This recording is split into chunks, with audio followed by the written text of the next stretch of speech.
அன்பு நெஞ்சங்களே, அற்புத உடன்பிறப்புகளே, அருமை நண்பர்களே, நாம் பயணப்பட்டு கொண்டிருக்கிறோம். நம் பயணம் யார் கையில்? கிரகங்கள் கையில் என்கின்ற தலைப்பின் கீழாக ஒவ்வொரு ராசிக்காரர்களும் ஒவ்வொரு லக்னக்காரர்களும் அவரவர்களுக்கு தேவையான மரங்களை தெரிந்து கொண்டிருக்கிறீர்கள். அத்துணை மரங்களையும் நட வேண்டும் என்ற அவசியமில்லை.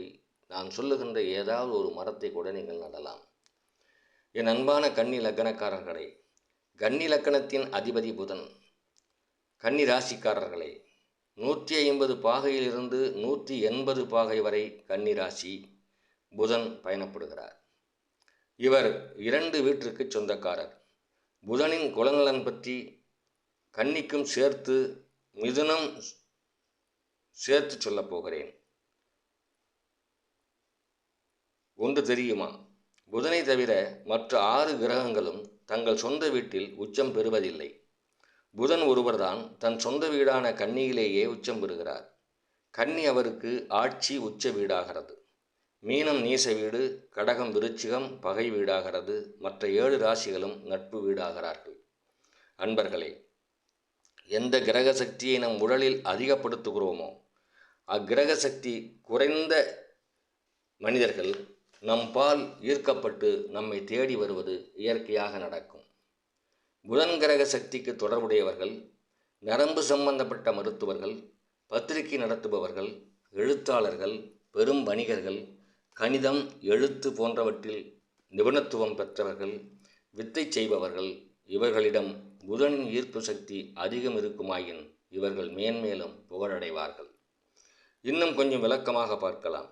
புலிப்பாணி சொல்லுகிறார், குறித்திட்டேன் கன்னியிலே குதித்த பேர்க்கு குற்றமந்து நேருமடா குருவினாலே, பறித்திட்டேன் பண்டு பொருள் நிலமும் சேதம் பகருகின்ற குருபதியும் கோணம் ஏற, சிரித்திட்டேன் என் மனுக்கு வேட்டல் உண்டு செந்திருமால் தேவியுமே பதியில் வாழும், குரத்ததொரு மலைதனிலே தெய்வம் உண்டு குற்றமில்லை புலிபாணி கூறினேனே என்கிறார். அதாவது, குருவால் கன்னி லக்னக்காரர்களுக்கு சொத்து, பூமி, பரம்பரை சொத்து நஷ்டமாகும் என்கிறார். ஏன்? கன்னி லக்னக்காரர்களுக்கு 7ஆம் ஆதிபத்தியத்தால் குருவும் 3-8 செவ்வாயும் 11ஆம் ஆதிபத்தியத்தால் சந்திரனும் பாவிகள்.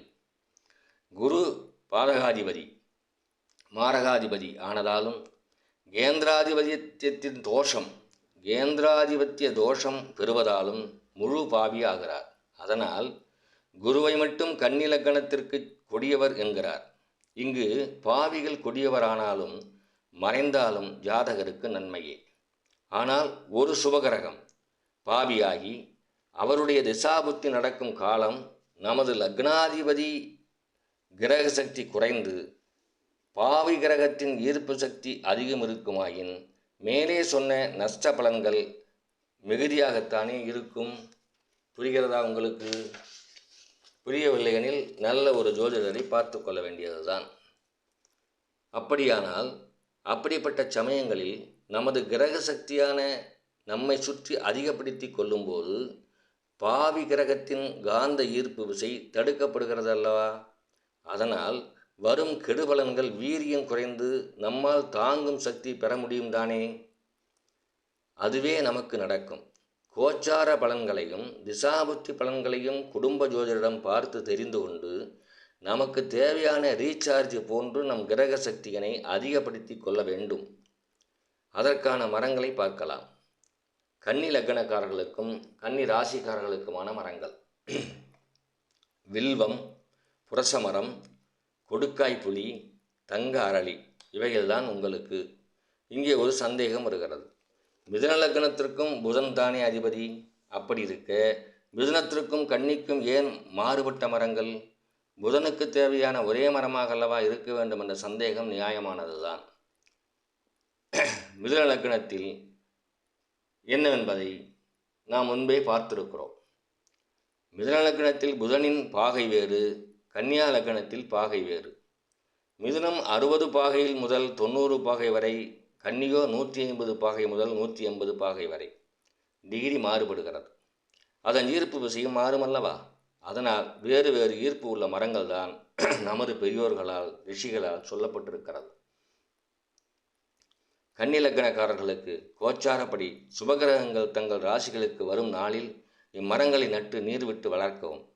தினசரி மரத்தின் பக்கத்திலே தாங்கள் சிறிது நேரம் இருப்பது நம்மை நாமே ரீசார்ஜ் செய்து கொள்வதை போன்றது என்பதை மறக்க வேண்டாம்.